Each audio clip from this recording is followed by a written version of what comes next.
আর এখন বর্তমান কি অবস্থা?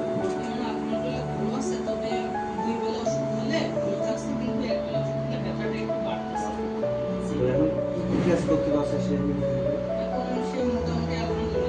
মানে নিজের নিজের কাজগুলো সেগুলো করতে তুমি যখন প্রথম আসো তখন তোমার মাকে নিয়ে তখন তো মা তো হাঁটতে পারতো না, একদম ভ্যানে শুয়েছিল। আচ্ছা এখন কি অবস্থা, এখন কি হাঁটতে পারবে? আচ্ছা আচ্ছা। আমি যে বলেছিলাম যে দুই পাশে ক্রাসকে হাঁটা, ঘর দিয়ে হাঁটা, কোমরে বেল্ট ব্যবহার করা, এগুলো তো আছে। এটাকে জোর করে এগুলো করবো, হ্যাঁ। যত বেশি মাথায় চাপটা হালকা হবে তত তার কষ্টটা কম। আচ্ছা আমি খাওয়া দাওয়া ঠিক মতো করতে পারছি, গ্যাস বাড়ছে কিনা? আচ্ছা আচ্ছা, আলহামদুলিল্লাহ।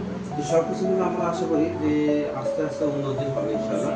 আর সুন্দর চলছে যেহেতু তার মাথার কোমরে লাস্ট তিনটে হাড়, যেটাকে নাম্বার 4, 5, 6, এটা এগুলোকে অনেক বেশি ক্ষতিগ্রস্ত হচ্ছে। মানে জিনিসগুলো বেরিয়ে গেছে ক্ষতি এই মাসে।